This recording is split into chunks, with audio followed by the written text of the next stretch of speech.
पे आता हूँ। आपने आज अ, बहुत इम्पोर्टेंट जो मुलाकात हो रही थी 3 ममालिक के बीच में, आपने जिनका नाम लिया ईरान इन द फ़ोरफ्रंट, सऊदी अरब और आपने नाम लिया तुर्की का। और और आपने बड़ी उम्मीद अच्छी ज़ाहिर करी, आपने अच्छे ख़यालात ज़ाहिर करे कि ये 3 एक बड़े भारी भरकम नाम हैं इस्लामी ममालिक के। भारी भरकम क्या है, सबसे ज़्यादा अहम ममालिक यही हैं। इनकी जो मीटिंग हुई है, मेरा ख़्याल ये है कि ईरान तो हमेशा से ही पेश-पेश रहा। ईरान ने ईरान ने इन तमाम लोगों के दिल में ये बात डाल दी है कि चलो भई देर आए दुरुस्त आए, और मैं तो कहता हूँ कि सुबह का भूला घर को आया। तो अगर ये ममालिक ईरान में मिल रहे हैं और पेज़ेश्कियान साहब ने भी बहुत ही, मुझे ऐसा महसूस होता है कि जो मैच्योरिटी मैंने पिछले यानी मैं जंग की बात नहीं कर रहा हूँ, पिछले काफ़ी अरसे से जो मैच्योरिटी मैंने पॉलिटिकल मैच्योरिटी, मैंने ह्यूमनिस्टिक मैच्योरिटी, इंसानियत की जो मैच्योरिटी मैंने देखी है ईरान में, वो मुझे ये कहने से परहेज़ नहीं करना चाहिए कि आज के दौर में ईरान जो है न सिर्फ़ मुस्लिम ममालिक में, बल्कि तमाम दुनिया के ममालिक में एक अहम तरीन ऐसा मुल्क बन गया है कि जिसने इंसानियत का झंडा जो है सबसे ऊपर फहराया है। अब देखिए, अ, ईरान अकेला खड़ा था। ये जो लोग थे, ये जितने भी मुस्लिम ममालिक हैं, इनकी ये बात समझ में आ गई है कि हमने ईरान को अकेला छोड़ के कुछ अच्छा नहीं किया। हम तो कुछ भी इनको कह लेते हैं, मुनाफ़िकीन कह लेते हैं अरब ममालिक को, इनको हम कहते हैं इन्होंने सौदा कर लिया है फ़लस्तीन का, इस तरह के ख़यालात का इज़हार करते हैं। लेकिन ये बहुत बड़ा मैं समझता हूँ पित्ता है ईरान का। ईरान की जानिब से इन अरब ज़रा-सी भी एक, मैं कहता हूँ कि एक एक लफ्ज़ तक नहीं आया है। और ये इस बात की ग़माज़ी करता है, इस बात को ज़ाहिर करता है कि ईरान वाक़ई में बहुत ही ज़्यादा एडवांस तरीक़े से मैनेज कर रहा है इन तमाम मामलात को। यानी तीनों मुल्क एक प्लेटफ़ॉर्म पे बैठ गए। पहले मतलब कोई दुश्मनी तो पहले भी नहीं थी, लेकिन ये कि मुखालिफत थी, ठीक है? मुखालिफत अंदरूनी थी, बाह्य नहीं थी, बाहरी नहीं थी। लेकिन ये एक बहुत बड़ा, आपने एक लफ्ज़ इस्तेमाल किया मुस्लिम नेटो। मैं ऐसा तो नहीं समझता ये मुस्लिम नेटो नहीं है, और एक चीज़ में थोड़ा-सा आपसे इत्तेफ़ाक नहीं रखता। देखिए, आप चूँकि एंकर हैं और आप एक अरसे से जो है मीडिया के अंदर हैं, रिटन मीडिया में भी हैं और आप इसमें ब्रॉडकास्ट में भी हैं। आप बैलेंस करके बात करते हैं, लेकिन आज फिर आपने वही बात कर दी कि इन 3 ममालिक का मिल जाना शायद मुस्लिम नेटो बनेगा। वो सब ठीक है। लेकिन जब तक मैं ईरान को इससे अलग करता हूँ, सऊदी अरब और तुर्की, और भी कोई मुल्क अगर कतर वगैरह जॉइन करना चाहता है, यूएई वगैरह या कुवैत या इजिप्ट, मोस्ट वेलकम। लेकिन अभी तक ये प्रोजेक्ट जो है फ़लस्तीन को बचाने का, ये पूरा नहीं हुआ है। Unless the goal is scored, doctor Mumtaz, मैं इसको बहुत खुशाइंद बात नहीं समझता। खुशाइंद in the sense, unless and until there is some action. ठीक है, मिल गए, हो गए, पहले भी 2-1 बार मिले, चीन ने भी मिला दिया था सऊदी अरब को, ईरान को, ये हो रहा है, ये चल रहा है और ये करना पड़ेगा। अपनी खाल बचाने के लिए मुस्लिम ममालिक को, ख़ास तौर से सऊदी अरब जैसे मुल्क को, यूएई जैसे और कतर जैसे ममालिक को ये करना पड़ेगा। अब इनके समझ में आती जा रही है, ठीक है? और ईरान, मैं समझता हूँ, ईरान को इस मामले में लीड करना चाहिए। हालाँकि बहुत बड़ा मुल्क है सऊदी अरब, कोई छोटा मुल्क नहीं है। कहने को तो नंबर 1 मुल्क है मुस्लिम ममालिक में, लेकिन आज की तारीख में ये जो रोल अदा कर रहा है, वो ईरान कर रहा है। और तुर्की अगर साथ में आ जाए, और अल्लाह करे ऐसा हो कि जो अब तक हुआ है, ये लोग बिखरे-बिखरे, छितरे-छितरे रहे हैं, इस मीटिंग के बाद सिर्फ मीटिंग नहीं, ये क्या-क्या होता है, नशिस्तन दो गुफ्तन खूर्दन बर्खास्तन, नहीं, it should translate into action. वो कोई भी एक्शन हो, चाहे वो फ़लस्तीनी अ जो वहाँ पे जिहाद कर रहे हैं, जो मतलब टूटी हुई बिल्डिंगों के ऊपर, पत्थरों के ऊपर क्लासेस चला रहे हैं, और खवातीन वहां बच्चों को पढ़ा रही हैं। क्या क्या चीज है, क्या मिसाइल कायम की है। ऐसी मिसाल तो मतलब 2 वर्ल्ड वॉर्स में भी कायम नहीं हुई। तो मैं मुबारकबाद देता हूँ इन तीनों ममालिक को। लेकिन जब तक कोई कोई इसमें आगे ये लोग इकदाम नहीं उठाते, इनको मदद नहीं पहुंचाते, इनको टेंट और जो भी जरूरत है, बिस्तर बिस्तर नहीं देते, दवाएं और खाना नहीं देते, मैं समझता हूं कि ये अभी भी बात इनकम्प्लीट है। लेकिन शुरुआत हुई है, अच्छी शुरुआत हुई है। जी डॉक्टर मुमताज।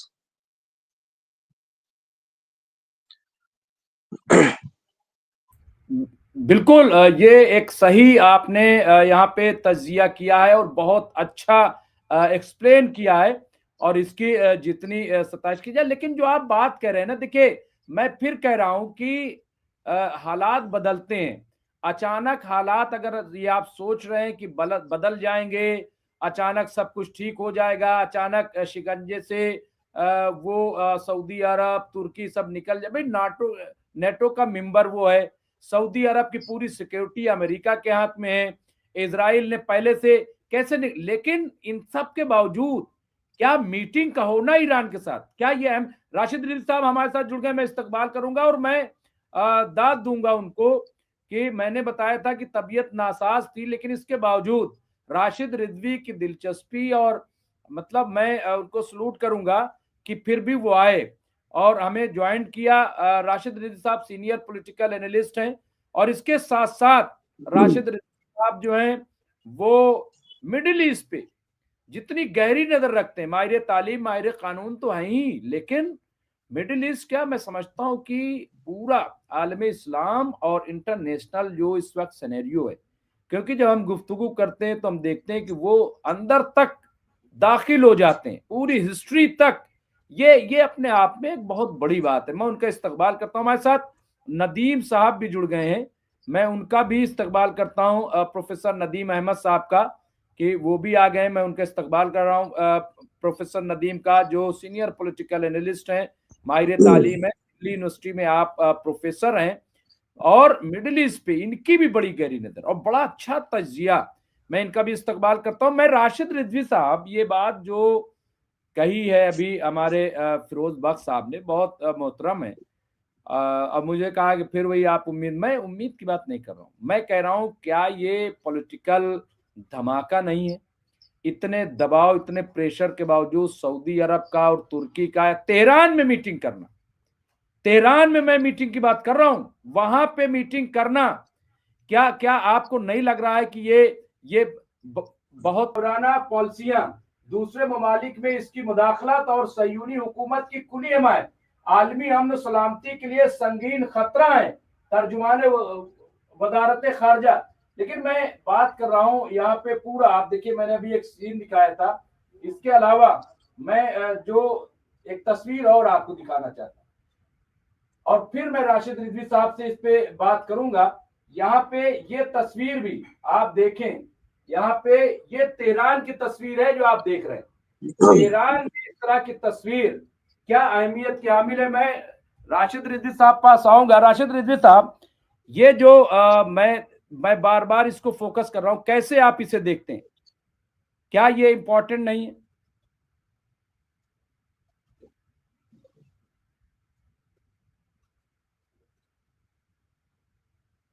लग रहा है नेटवर्क की प्रॉब्लम हो गई राशिद रिजवी साहब के।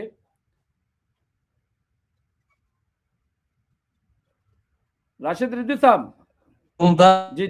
हम बहुत जल्द, जो उनका सब देखिए, हम बहुत जल्दी किसी नतायज पे नहीं पहुंचते हैं। हम खाली रंग पे नहीं जाते हैं, हम धागों की औकात भी देखते हैं। पहलू का ये नजरिया, ये देखना कि ये लोग मुस्लिम आ रहे हैं या इजराइल के खिलाफ एक, ये एकदम गलत है। ये हम इसको नहीं मानते। उसकी वजह क्या है वो हम आपको बता देते हैं। उसकी जो वजह है मुमताज भाई, वो ये है कि आप अगर ये देखेंगे, आप अगर ये देखेंगे कि ये दोनों भी मिल के आए हैं, अमेरिका से भी बात की है, लेटेस्ट होकर आया है अमेरिका से। तो कहीं ये अमेरिका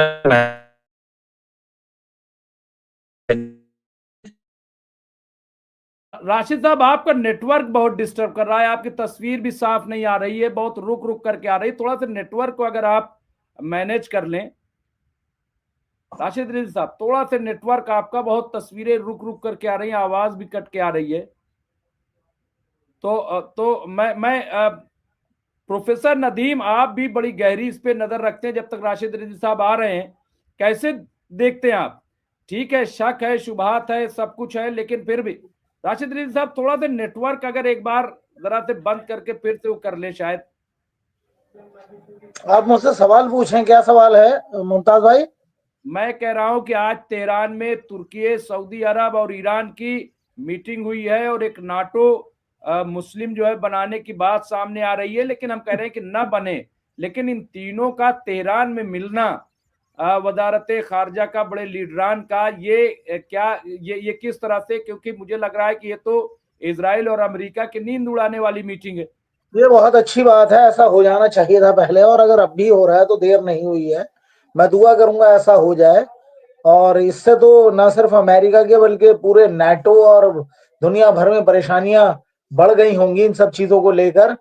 और ये बिल्कुल भी नहीं चाहते थे, और इन्होंने तो बाकायदा साजिशें की हैं इन सब चीजों को लेकर, शिया सुन्नी और ये वो इधर उधर, ये सारे मामलात को चला चलू कर तो इन्होंने हमेशा फायदा उठाया है, और इसका डर और खौफ दिखा दिखा करके ये पर्टिकुलर कोई एक मुल्क ताकत बन जाएगा तो ये तुम्हें ही परेशान करेगा, तुम्हें नुकसान पहुंचाएगा, वगैरह वगैरह। तो ये तो खुशायद कदम है, और इसके लिए हमें इस्तकबाल करना चाहिए और शुक्रगुजार होना चाहिए ईरान का, जिसने ये पहल की है। अगर उसकी पहल की वजह से ये सब हो रहा है, या जिसने भी पहल की है उसको हमें मुबारकबाद देनी चाहिए। और ये बहुत अच्छी बात है, इससे तरक्की भी होगी, खुशहाली भी होगी, और खित्ते के अंदर दबदबा भी बढ़ेगा इन इस्लामी ममालिक का, और इसराइल और अमेरिका को बहुत ज्यादा धचका होगा, क्योंकि आपसी जो मामलात हैं वो ये सब लोग मिलजुल कर और आपस में साथ बैठकर किसी भी मजलिस के अंदर निपटा लेंगे। अब जरूरत ही नहीं पड़ेगी किसी मीडिएटर को भाई, जब इसके अंदर तो उस तरह के मुआहदे भी हो जाएंगे ना कि मैं तेरे ऊपर अटैक नहीं करूंगा, तू मेरे ऊपर नहीं करेगा, तो बात ही खत्म हो गई। फिर कौन किसको किससे डराएगा? तो ये बहुत अच्छी बात है, इससे पैसा भी बचेगा। और ये जो डिफेंस पर ही एक दूसरे के खिलाफ पैसा खर्च होता है, और बॉर्डर्स के ऊपर जो सिक्योरिटी के नाम पर इतना ज्यादा पैसा बर्बाद होता आ रहा है, उसको भी रोका जा सकता है, और वो फलाही कामों के लिए इस्लामी दुनिया की पैसा खर्च किया जा सकता है। ये बहुत अच्छी बात है। मुझे ऐसा लगता है कि अगर इसमें बनाने में, इस तरह का कोई भी ग्रुप बनाने में लोग कामयाब हो जाते हैं तो ये बहुत बड़ा अचीवमेंट होगा, और इसके लिए इन्हें मुबारकबाद देनी चाहिए। लेकिन इसमें ये सब रखना और रोड़ा डालने की कोशिश करेंगे, खासतौर पर वेस्टर्न कंट्रीज, वो बिल्कुल भी नहीं चाहेंगे कि इस तरह का कोई इत्तेहाद हो, और इसको रोकने की भरपूर ये लोग कोशिश करेंगे। लेकिन मेरी ये दुआ है कि ऐसा हो जाए तो इससे बहुत अच्छा होगा, फलाही काम होंगे। और ये जो कुछ भी माहौल इस तरीके का बन रहा है वो उतना ज्यादा ये लोग सब मिलकर नहीं बना पाएंगे, एक दूसरे का डर दिखा दिखा कर वेस्ट के लिए खतरे की घंटी हो जाएगी। और ये एक बहुत अच्छा कदम है, मैं इसकी सताइश करता हूँ और मुबारकबाद पेश करता हूँ जो भी लोग इसमें शामिल हैं। मुमताज साहब, हमारे साथ राशिद रिजवी साहब जुड़ गए हैं फिर से, और नेटवर्क की थोड़ी सी कुछ प्रॉब्लम थी, अब ठीक है। राशिद रिजवी साहब, आपने जो बात कही थी, इन्होंने प्रोफेसर नदीम ने, तो उम्मीद एक बड़ी खबर आ रही है इसके साथ साथ, उस पर मैं बाद में करूंगा, लेकिन मैं खबर दे दूं अपने तमाम नाजरीन को। बड़ी खबर ये, हजारों इजरायली पुर्तगाल में पुर्तगाली नागरिकता लेने हेतु लाइनों में खड़े हुए हैं, जिसकी तस्वीरें वायरल है, जयदीप सिंह बुंदेला साहब ने दी हैं। मैं समझता हूं कि बहुत ही अपने आप में एक बड़ी खबर, अगर इसको देखा जाए, नजरअंदाज नहीं कर। इसके अलावा तस्नीम, ये तस्नीम न्यूज एजेंसी जो है, इस हफ्ते देश में कुछ हिस्सों में धमाके की आवाजें आ सकती हैं, क्योंकि क्षेत्रों में एयर डिफेंस सिस्टम टेस्ट किए जाएंगे। यहाँ पे इसके अलावा एक और जो खबर आ रही है वो भी मैं दे देता हूं। नेतन्याहू ने क्षमादान की याचिका राष्ट्रपति हर्जोग को प्रस्तुत कर दी है, जहां 111 सफात पर मुश्तमिल है। ये मैंने दी थी। और राशिद रिजवी साहब फिर लग रहा है कोई बात हुई है, वो फिर मेरे साथ जुड़ जाएंगे, और जैसे ही वो जुड़ते हैं मैं उन्हें फिर स्क्रीन पर लेकर के आऊंगा। लेकिन उससे पहले जी फिरोज बख्श साहब, ये उस पे तो जी जी इस पे बात कीजिएगा। और ये जो भाग भाग भाग रहे हैं, इजराइल को छोड़ रहे हैं, पुर्तगाल की नागरिकता ले रहे हैं, इस पर भी जी फिरोज बख्श साहब। जो इसराइली जो शहरी हैं वो इसराइल को छोड़कर दूसरे ममालिक में जा रहे हैं, पुर्तगाल जा रहे हैं, साइप्रस जा रहे हैं, और भी जगह बट रहे हैं, तो मैं बाद में बात करूंगा। एक बहुत अहम बात कही है प्रोफेसर नदीम साहब ने कि ये जो मुलाकात हुई है, इस मुलाकात में कुछ ऐसे एग्रीमेंट जरूर होंगे कि जैसे वो कि भाई अगर हम हमारे ऊपर हमला हुआ तो आपके ऊपर हमला हुआ, इस तरह के ताने बाने नहीं, इस तरह की बात आने वाली है। ठीक है, क्योंकि मैं मेरे पास एक वीडियो आया था, उसमें ये जो सऊदी अरब के जो फॉरेन जो वहाँ के सेक्रेटरी हैं जो मिले हैं, फॉरेन मिनिस्टर सऊदी अरब के, वो सैयद अब्बास अली अराक्ची से जो मिल रहे, जो केमिस्ट्री थी दोनों की, हाथ मिलाने की नहीं, मुआनके की जो केमिस्ट्री थी और जो चेहरे के ऊपर तासुर था, उससे लग रहा था कि जो पुरानी जो सारी रंजिशें गिले शिकवे सब मिट चुके हैं, अब एक नया दौर इन्होंने शुरू कर दिया है।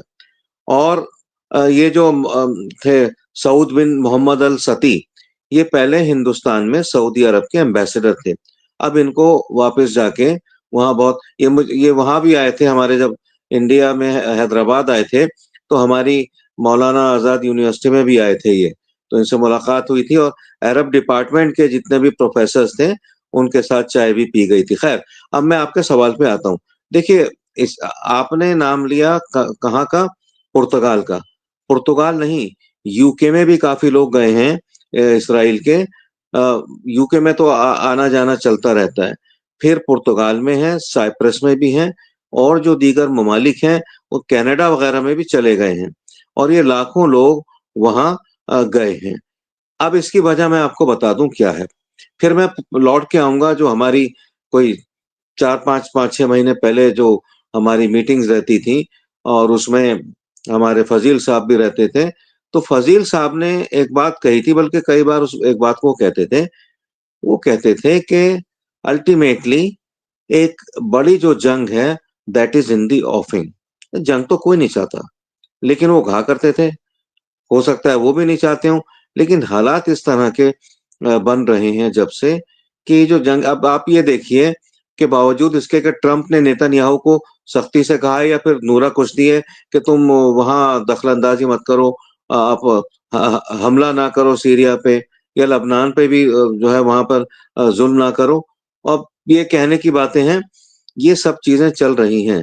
तो इनके सब होते हुए मैं ये समझ रहा हूं कि अब जो इसराइली हैं वो इस बात को समझ गए हैं कि कहीं ना कहीं जो है हो सकता है कि अभी तो ईरान की बात है ना, ईरान एक ऐसा कारी हमला कर दे इसराइल पे, पता नहीं कहां से कहां तक उसमें नुकसान पहुंचे, और शहरी इस चीज से बहुत डर रहे हैं।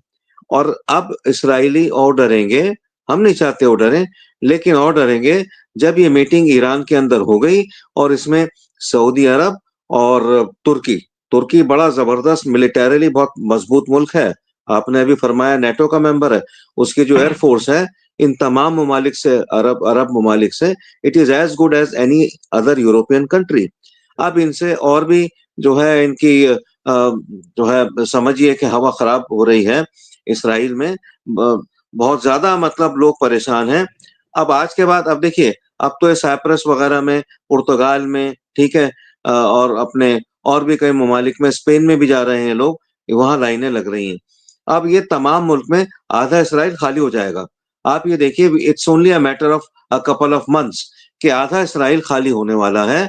इसराइली लोग यहाँ पैसे वाले लोग हैं, पैसे की तो कमी है नहीं, ये कहीं भी जाकर के, इनके पास कई मुल्कों के पासपोर्ट होते हैं, तो आधा इसराइल खाली होने वाला है। क्यों? क्योंकि जो मीटिंग हुई है इन तीनों ममालिक में, हालांकि एक सही बात कही है इन्होंने, प्रोफेसर नदीम ने, कि अब ये नया दौर शुरू हो चुका है, लेकिन बावजूद इसके मैं इस बात पे कायम हूँ, नया दौर शुरू हो चुका है।